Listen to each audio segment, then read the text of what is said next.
Tối đó Tạ Dung Khâm đến Tiêu Phòng Điện, sắc mặt có vẻ rất tốt. Nàng đi tìm trẫm. Ta cầm thoại bàn trong tay, tránh sang một bên, cách xa hắn một chút. Nụ cười của hắn trong chớp mắt cứng lại. Ương Ương, sau khi Nhược Thủy rơi xuống vực, đã để lại bệnh căn, trẫm đương nhiên phải ở bên nàng ấy nhiều một chút. Ta cười lạnh, tự chuốc thôi. Tạ Dung Khâm cau mày. Trẫm biết nàng không nhớ những việc trước đây, trẫm không tính toán với nàng. Ta không muốn để ý đến hắn, cúi đầu xem thoại bản. Hắn lại nói, Ương Ương, hôm đó trẫm hơi nặng lời, trẫm chỉ lo nàng nhìn thấy nàng ấy sẽ lại làm ra chuyện gì quá giới hạn. Ta thật sự không muốn nghe hắn nói nữa, nên ép buộc bản thân đọc mấy con chữ có hơi lạ lẫm. Nhưng hắn vẫn cứ nói, nàng giận lâu như vậy cũng nên hết rồi chứ. Ta không nói chuyện, hắn lại tiếp tục. Ương Ương, tính khí này của nàng nên sửa đi. Giọng điệu hắn như thể suy nghĩ cho ta. Cô mẫu không còn nữa, phiêu kỵ tướng quân cũng không còn, nếu như nàng vẫn sức sược như thế. Đây không phải giống như bệ hạ mong muốn sao? Ta mỉm cười đầy chế giễu. Mặt Tạ Dung Khâm trầm xuống, trẫm không muốn lại cãi nhau với nàng. Ta không chớp mắt nhìn hắn. Bệ hạ, túi thơm của ngài đâu? Chỉ là một cái túi thơm thôi mà. Ta đột ngột ném thoại bàn vào mặt hắn. Tạ Dung Khâm, đó không chỉ là một cái túi thơm. Đó còn là chân tâm của ta. Hắn đem chân tâm của ta dâng cho Tần Nhược Thủy, dẫm dưới chân trà sát. Trán của Tạ Dung Khâm bị quẹt thành một vết đỏ. Vệ Ương Ương, nàng hỗn xược. Ngươi cút đi, ta không muốn nhìn thấy ngươi nữa. Hắn đi qua tóm lấy cằm muốn hôn ta. Ta hung dữ đẩy hắn ra. Có lẽ dùng quá sức nên kéo trúng bụng dưới. Bụng ta đột nhiên đau như cắt. Ương Ương, nàng sao thế? Tạ Dung Khâm đi qua đỡ ta, nhưng lại bị ta cắn răng đẩy ra. Bệ hạ, cơ thể Hoàng Quý Phi không khỏe, 10 ngày qua đó. Tạ Dung Khâm nhìn ta, rồi lại nhìn ra bên ngoài, hơi do dự một chút, lệnh cho ngự y tới Tiêu Phòng Điện rồi rời đi. Hóa ra hắn vẫn biết, thứ người bệnh thật sự cần là ngự y. Ta cuộn người lại, cười đến khi khóe mắt ẩm ướt.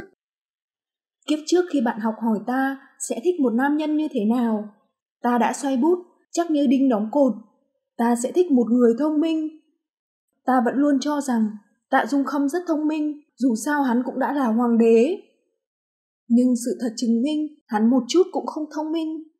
Tần Nhược Thủy giờ thủ đoạn trước mặt hắn, cho dù kịch cỡm cỡ nào, hắn cũng không thể nhìn thấu.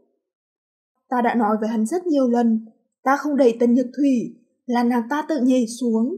Nhưng hắn vẫn tin rằng người hại chết Tần Nhược Thủy là ta. Con người liễu yếu đào tơ như thế, sao có thể lấy tính mạng của mình ra để đùa? Không phải hắn nhìn không thấu, chẳng phải còn có câu, kẻ thông minh không rơi vào bể tình hay sao?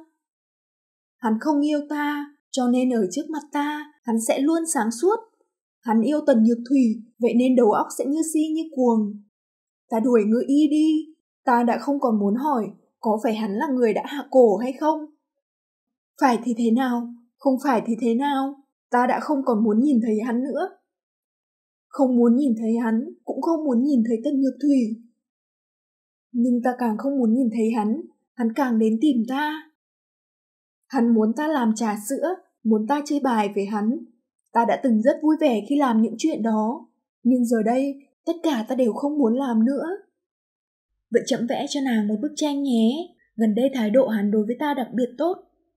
Ta an tĩnh ngồi đó, Tạ Dung Khâm an tĩnh vẽ tranh, giữa ta và hắn lại có một sự hòa hợp hiếm thấy. Đột nhiên, bụng dưới của ta như thể có lông vũ nhẹ nhàng quét qua. Ta cho rằng là ảo giác, nhưng không lâu sau, nó lại quét qua lần nữa. Là sinh mệnh nhỏ đó hay sao?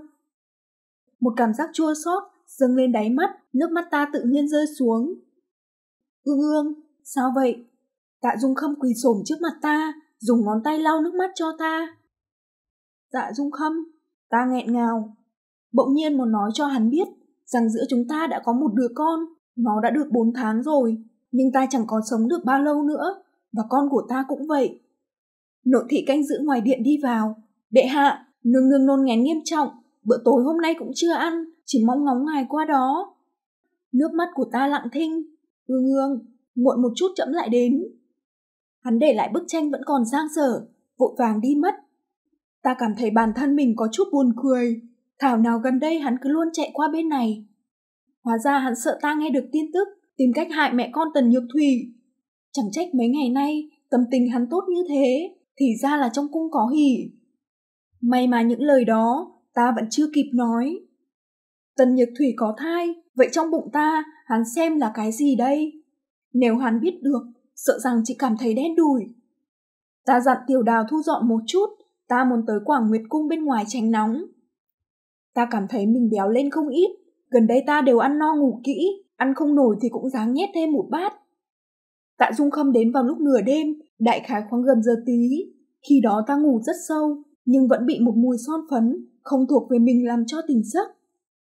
Hắn kéo ta vào lòng, ta giật mình, từ trên giường ngồi dậy. Tạ Dung Khâm hụt hẫng, có chút không hài lòng. Ương, trẫm mệt rồi. Phiền cho bệ hạ quá, mệt như vậy còn từ Ôn Nhu Hương đến ác nhân cốc này của ta. Ngày mai nàng muốn đi Quảng Nguyệt Cung à? Phải, ngươi cũng sẽ không phải thấp thỏm lo lắng, ta sẽ ra tay độc ác với long trùng bảo bối của ngươi. Ương, trẫm không có ý đó. Nghe nói Hoàng Quý Phi của hắn hôm nay nôn nghén, ngày mai chóng mặt, ngày mốt tim đập nhanh, hận không thể rời cả ngự y viện qua đó. Trẫm sợ nàng biết sẽ khó chịu. Hắn nắm lấy tay ta. Ương, sau này chúng ta cũng sẽ có thôi. Ta nằm xuống, đặt tay lên bụng dưới. Không cần đợi sau này, bây giờ ta cũng đã có rồi. Ương, Nhược Thủy từng cứu trẫm 3 lần, tay nàng ấy vốn có thể viết chữ rất đẹp, giờ đây còn không cầm nổi bút. Chân nàng ấy rất đau, trời mưa sẽ phát tác, từ đó mới có chứng chóng mặt, nàng ấy. Ta hít sâu một hơi, ta không muốn tức giận, không được tức giận sẽ làm tổn hại đến nhóc con đáng yêu của ta, nó vẫn đang sống từng ngày. Ta phải ăn thật nhiều, ngủ thật ngon, vui vui vẻ vẻ, nó mới có thể bình an lớn lên. Trẫm không thể không quan tâm đến nàng ấy. Ta nhắm mắt, không muốn trả lời hắn. Vậy thì mang thêm vài công nhân đắc lực ra ngoài, nàng đi Quảng Nguyệt Cung cũng tốt, qua 2 tháng, trẫm sẽ đến đón nàng. 2 tháng?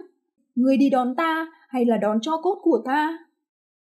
Hắn lại muốn hôn ta, ta muốn đẩy hắn ra, nhưng lại nghĩ đến lần trước, vì đẩy hắn nên bụng dưới mới đau như thế, nên ta không động tay nữa. Chỉ im lặng nhìn vào mắt hắn. Bệ hạ, Hoàng Quý Phi mang thai được mấy tháng rồi? 3 tháng. Ngày đầu tiên gặp nàng ta, đã không nhịn được lăn cùng nhau rồi sao? Người thật khiến người khác ghê tởm. Mặt Tạ Dung Khâm tái mét. Bây giờ nàng ta có thai, không tiện hầu hạ, nên người mới tìm đến ta sao? Tạ Dung Khâm, người xem ta là cái gì? Ta thật lòng hỏi hắn, rốt cuộc hắn xem ta là cái gì? Ta vẫn âm thầm khó hiểu, sau này Tiểu Đào kể cho ta nghe về việc qua lại giữa hắn và Vệ Ương. Khi đó ta mới biết, sủng ái mà ta phải có được, có ý nghĩa gì ở thế giới này.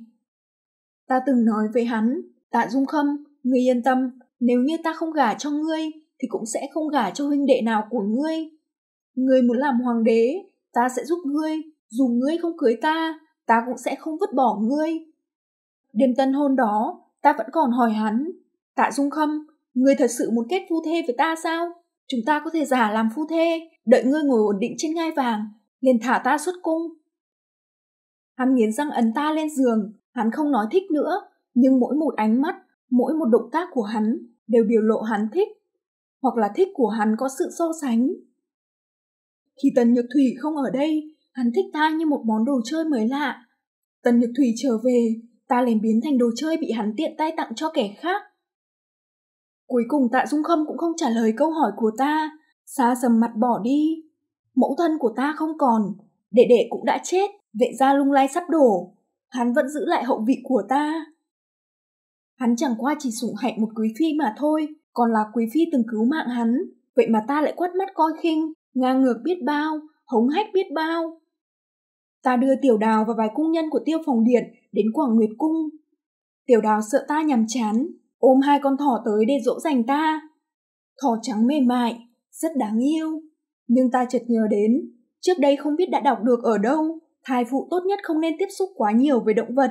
Vì vậy ta chỉ ôm một lát, liền thả chúng đi.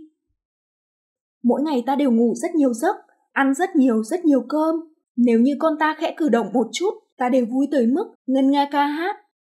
Nó đang từ từ lớn dần lên. Aman đã rời đi 1 tháng rồi, vậy bây giờ con ta chắc cũng đã 5 tháng. Nhưng Tiểu Đào lại nói rằng ta đã gầy đi.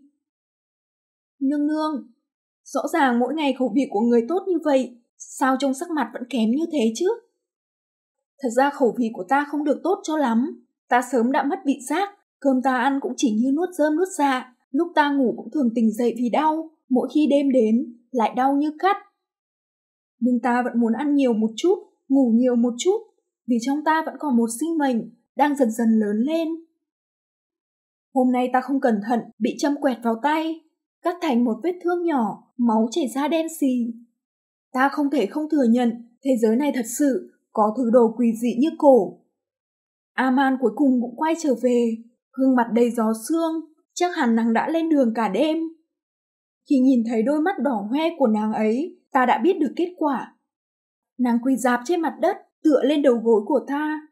Nương nương, là Aman vô dụng.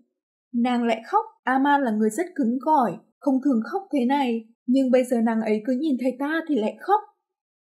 Ta thay nàng ấy vén những sợi tóc rối bù. Aman vất vả rồi. Trưởng lão nói đã quá trễ rồi.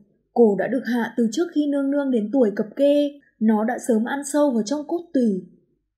Trước tuổi cập kê sao? Ta thở phào nhẹ nhõm. Ít nhất không phải bị hạ sau khi ta xuyên đến. Ít nhất không phải là Tạ Dung Khâm. Còn về việc rốt cuộc là ai thì ta cũng không biết được.